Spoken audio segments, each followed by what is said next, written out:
Hello friends, स्वागत है आपका हमारे YouTube channel study smart IQ में। और मैं हूं सबा परवीन और आज हम फिर पढ़ने जा रहे हैं RRB NTPC 2025 के लिए जीके जीएस की क्लास, जिसमें हम डिस्कस कर रहे हैं प्रीवियस ईयर क्वेश्चन। और ये हमारी क्लास 29 है और इससे पहले हम 28 क्लासेस कर चुके हैं।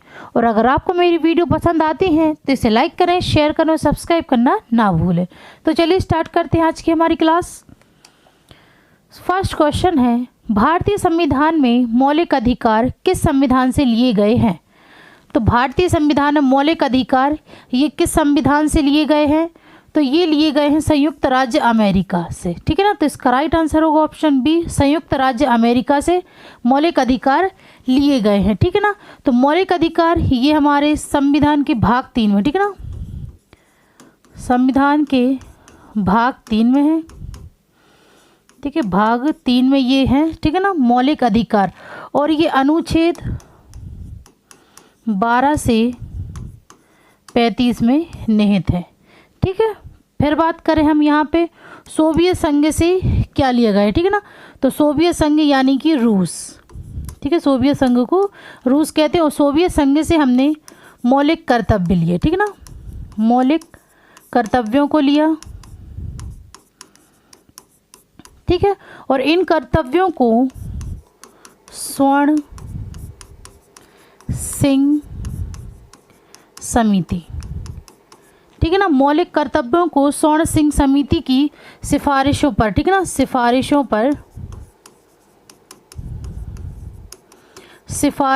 पर 42वें संशोधन, ठीक है ना, 42वें संशोधन संविधान अधिनियम 1976 में शामिल किए गए, ठीक है ना।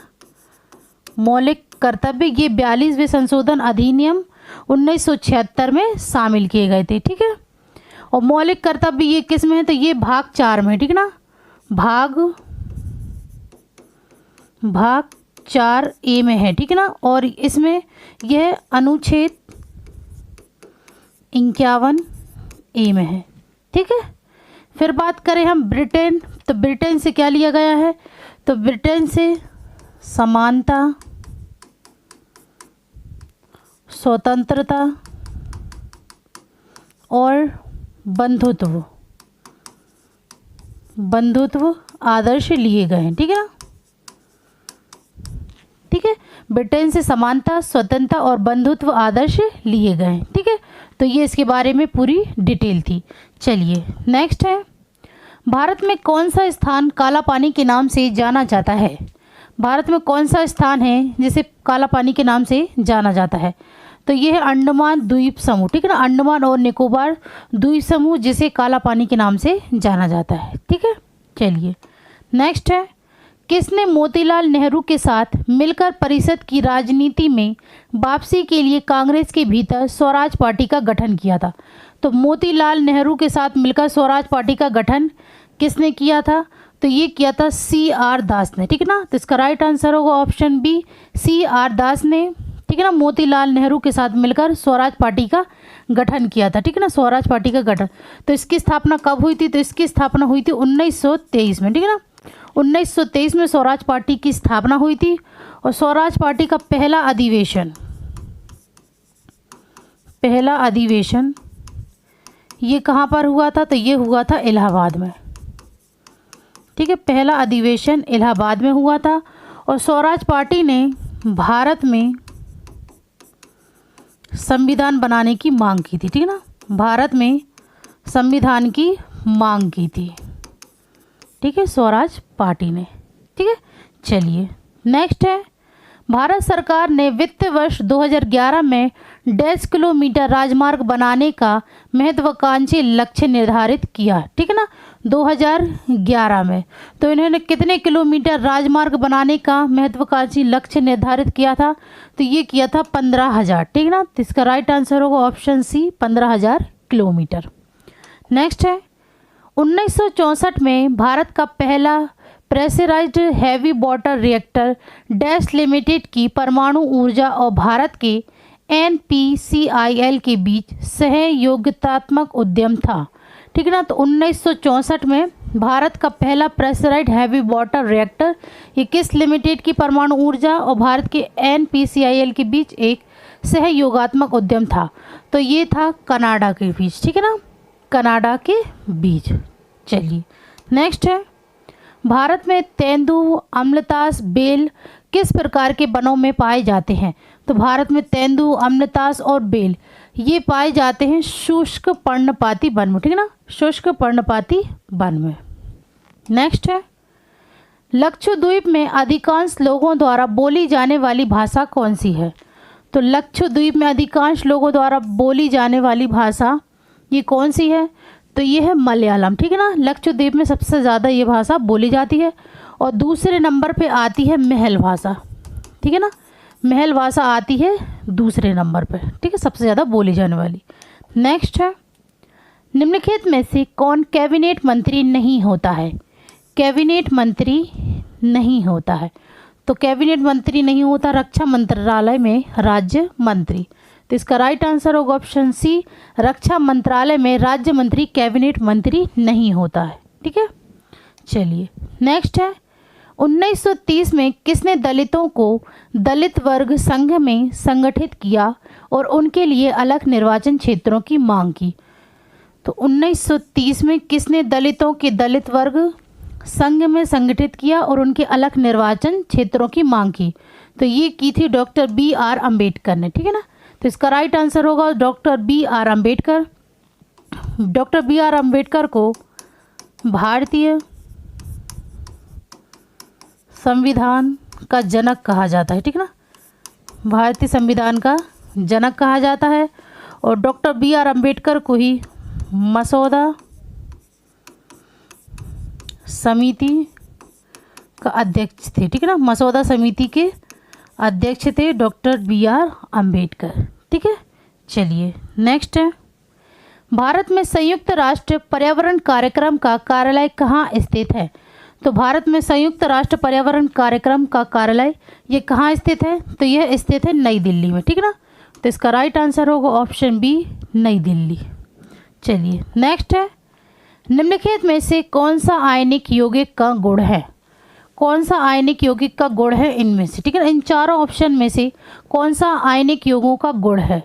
तो ये है, इसका गलनांक और क्वथनांक उच्च होता है। ठीक है ना, तो इसका राइट आंसर होगा ऑप्शन सी, इसका गलनांक और क्वथनांक उच्च होता है। ठीक है, चलिए नेक्स्ट है, निम्नलिखित नोबेल पुरस्कार विजेताओं में से कौन वनों की कटाई से निपटने के लिए जमीनी स्तर पर आंदोलन के संस्थापक हैं? तो नोबेल पुरस्कार विजेताओं में से कौन वनों की कटाई से निपटने के लिए जमीनी स्तर पर आंदोलन के संस्थापक हैं? तो ये कौन है? तो ये है बंगारी मथाई। ठीक है ना, तो इसका राइट आंसर होगा ऑप्शन बी, बंगारी मथाई।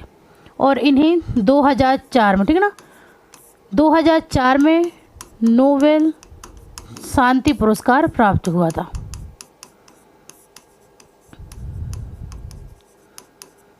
ठीक है, बंगारी मथाई को। चलिए नेक्स्ट है, पहला भारतीय cricket club Calcutta cricket club कब स्थापित किया गया था? तो पहला भारतीय cricket club Calcutta cricket club ये कब स्थापित किया गया था? तो ये किया गया था 1792 में। ठीक है ना, 1792 में ये स्थापित किया गया था। नेक्स्ट है, 1916 में दक्षिण अफ्रीका से भारत लौटने के बाद महात्मा गांधी जी ने किस विश्वविद्यालय में अपनी पहली सार्वजनिक उपस्थिति दर्ज की? तो 1916 में दक्षिण अफ्रीका से भारत लौटने के बाद महात्मा गांधी जी ने किस विश्वविद्यालय में अपनी पहली सार्वजनिक उपस्थिति दर्ज की थी? तो ये था बनारस का हिंदू विश्वविद्यालय। ठीक है, तो इसका राइट आंसर होगा option B, option C, Banaras Hindu विश्वविद्यालय। ठीक है, नेक्स्ट है, निम्नलिखित में से कौन सा राष्ट्रीय सामाजिक सहायता कार्यक्रम का हिस्सा नहीं है? कौन सा राष्ट्रीय सामाजिक सहायता कार्यक्रम का हिस्सा नहीं है? तो इन चारों में से कौन सा सामाजिक सहायता कार्यक्रम का हिस्सा नहीं है? तो इसका राइट आंसर हो ऑप्शन डी आयुष। ठीक है ना, आयुष यह राष्ट्रीय सामाजिक सहायता कार्यक्रम का हिस्सा नहीं है, और कहीं कहीं पर ये मिला है अन्नपूर्ण और आयुष दोनों मिलकर। ठीक है ना, अन्नपूर्ण और आयुष दोनों मिलकर भी ये बताया गया है कि राष्ट्रीय सामाजिक कार्यक्रम का हिस्सा नहीं है। ठीक है, चलिए नेक्स्ट है, कैल्शियम ऑक्साइड का दूसरा नाम क्या है? कैल्शियम ऑक्साइड का दूसरा नाम क्या है? कैल्शियम ऑक्साइड का रासायनिक सूत्र क्या है? तो इसका रासायनिक सूत्र है CeCaO। ठीक है ना, ये इसका रासायनिक सूत्र है। और इसका दूसरा नाम क्या होता है? तो इसका दूसरा नाम होता है बिना बुझा चूना। आंसर 20 का राइट आंसर है। ठीक है, नेक्स्ट है, उस जर्मन रासायनिक का नाम बताइए जिसने 1817 में तत्वों को त्रय में समूहित किया था। 1817 में तत्वों को त्रय में समूहित किया था, उस जर्मन रासायनिक का नाम क्या है? तो उनका नाम है जोहान वोल्फगैंग डोबेराइनर। ठीक है ना, राइट आंसर है option D Johann Wolfgang Dobereiner. ठीक है, नेक्स्ट है, the nice guy who finished first किस प्रसिद्ध खिलाड़ी की जीवनी है? The nice guy who finished first, ये किस प्रसिद्ध खिलाड़ी की जीवनी है? तो ये है राहुल द्रविड़ की जीवनी। ठीक है ना, तो इसका right answer option A Rahul Dravid. ठीक है, नेक्स्ट है, निम्नलिखित में से किस नदी के खंड को 1988 में राष्ट्रीय जलमार्ग 2 घोषित किया गया है? तो किस नदी को खंड को 1988 में राष्ट्रीय जलमार्ग 2 घोषित किया गया है? तो ये किया गया है ब्रह्मपुत्र नदी को। ठीक है, तो इसका राइट आंसर होगा ऑप्शन सी ब्रह्मपुत्र नदी। ठीक है, ब्रह्मपुत्र को दिहांग के नाम से भी जाना जाता है। ठीक है ना, दिहांग के नाम से भी जाना जाता है, और इसे अरुणाचल प्रदेश में इसे जमुना कहा जाता है। तिब्बत में यारलुंग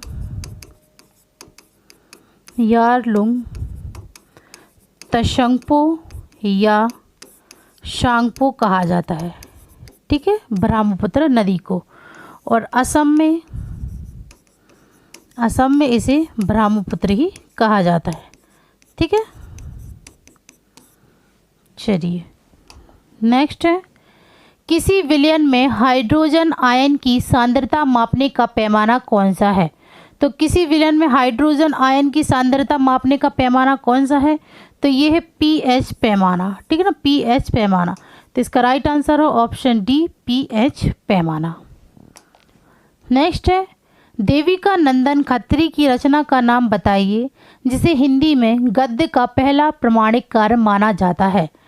तो देविका नंदन खत्री की रचना का नाम क्या है जिसे हिंदी में गद्य का पहला प्रमाणिक कार्य माना जाता है? तो ये कौन सी? तो ये है चंद्रकांता। ठीक है ना, तो इसका right answer option B Chandrakanta, ये इनकी रचना है जिसे हिंदी में गद्य का पहला प्रमाणिक कार्य माना जाता है। अब यहाँ पर बात करें गीत गोविंद, ये किसकी है? तो ये है जयदेव की। ठीक है, गीतांजलि ये रविंद्रनाथ टैगोर की है। ठीक है, और रत्नावली तो ये हर्षवर्धन की है। चलिए नेक्स्ट है, किस मुगल स्मारक को उस्ताद अहमद लाहौरी द्वारा डिज़ाइन किया गया था और 1983 में यूनेस्को की विश्व धरोहर स्थल घोषित किया गया? तो किस मुगल स्मारक को उस्ताद अहमद लाहौरी द्वारा डिज़ाइन किया गया और 1983 में यूनेस्को की विश्व धरोहर स्थल घोषित किया गया? तो ये है ताजमहल। ठीक है ना, ताजमहल को यूनेस्को में विश्व धरोहर घोषित किया और इसका डिज़ाइन अहमद लाहौरी ने किया था। ताजमहल ये किसने बनवाया था? तो यह बनवाया था शाहजहां ने। ठीक है ना, शाहजहां ने बनवाया था मुमताज़ की याद में। ठीक है, मुमताज़ की याद में ये बनवाया था, और ये 7 अजूबों में से एक है। 7 अजूबों में से ये एक है, और ये कहाँ पर है? आगरा में है। ठीक है, और फिर बात करें लाल किला, तो ये कहाँ पर है? तो ये लाल किला ये दिल्ली में है। ठीक है ना, फिर हुमायूं का मकबरा ये किसने बनवाया? तो ये बनवाया था बेगम ने। और आगरा का किला ये किसने बनवाया था? तो ये बनवाया था अकबर ने। ठीक है, चलिए नेक्स्ट है, किस भारतीय राज्य ने मलखंभ को राज्य का खेल घोषित किया है? किस भारतीय राज्य ने मलखंभ को राज्य का खेल घोषित किया है? तो ये किस राज्य ने किया? तो ये है मध्य प्रदेश ने, ठीक है ना। मध्य प्रदेश ने मलखंभ को राज्य का खेल घोषित किया है। और ये कब किया है इन्होंने? तो ये किया है 9 अप्रैल 2013 को, ठीक है ना। 9 अप्रैल 2013 को मलखंभ को राज्य का खेल घोषित किया है, ठीक है ना। मध्य प्रदेश को भारत का हृदय भी कहा जाता है। भारत का हृदय कहा जाता है मध्य प्रदेश को, ठीक है। चलिए नेक्स्ट है, उस प्रसिद्ध जीव विज्ञानी का नाम बताइए जिसके साथ गैलापागोस द्वीप समूह जुड़ा हुआ है। तो किस जीव वैज्ञानिक का नाम क्या है? तो इनका नाम क्या है जिसके साथ पहला गैलापागोस द्वीप समूह जुड़ा हुआ है? तो इनका नाम है चार्ल्स डार्विन, ठीक है ना। Right answer option D, Charles Darwin इनका नाम है। नेक्स्ट है, कौन सा भारतीय वन्य जीव अभ्यारण्य एशियाई शेरों के लिए प्रसिद्ध है?